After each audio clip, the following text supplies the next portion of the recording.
When I think about the most effective content type, the obsession over the past many years, but especially the last few years, has been video. We know, especially in the social platforms, we know that increasingly even our publishing partners and programmatic platform partners are all trying to continually invite more and more video assets into the mix. But that's also like the hardest stuff to produce. And so when you talk about scaled video production, it seems to me like you're getting right back into your user-generated content architecture again, and showing context of a product within the life of somebody as captured by a phone or something else like that. I mean, is that going to be like the only way to sort of scale the amount of video content if we agree that video is sort of the best channel for compelling users to a brand? I mean, I wouldn't say it's the only way, but I think it's going to be a great way.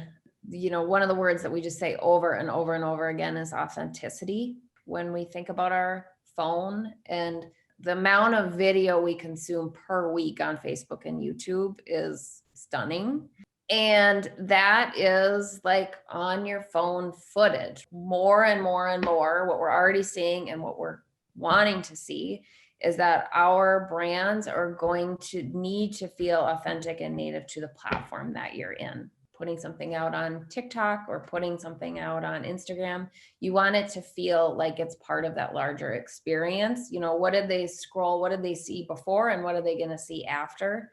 It needs to feel seamless part of that. I would say not just for efficiency, but also for the user experience. That is definitely something, more and more I think brands are going to be tapping into.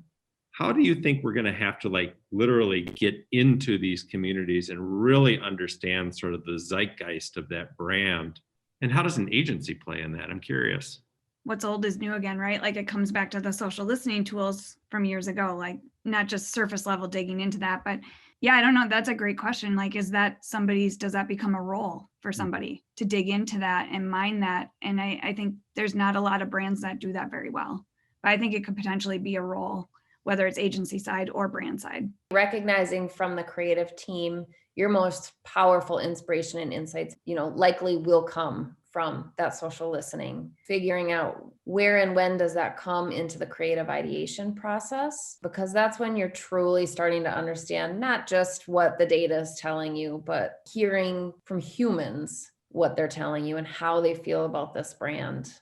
For B2B, that could be as simple as giving your employees a voice. Because a lot of times on B2B, it can be hard to get recommendations, video from your actual customers, but how do you give your employees a voice or mind what they're saying about the brand? I was just reading something the other day about having employees share your message. The likelihood of that starting to be organically shared is, exponentially more than the brand putting it out there themselves. You have so many of these pieces in place already. How are we really tapping into the best way to be using each of them?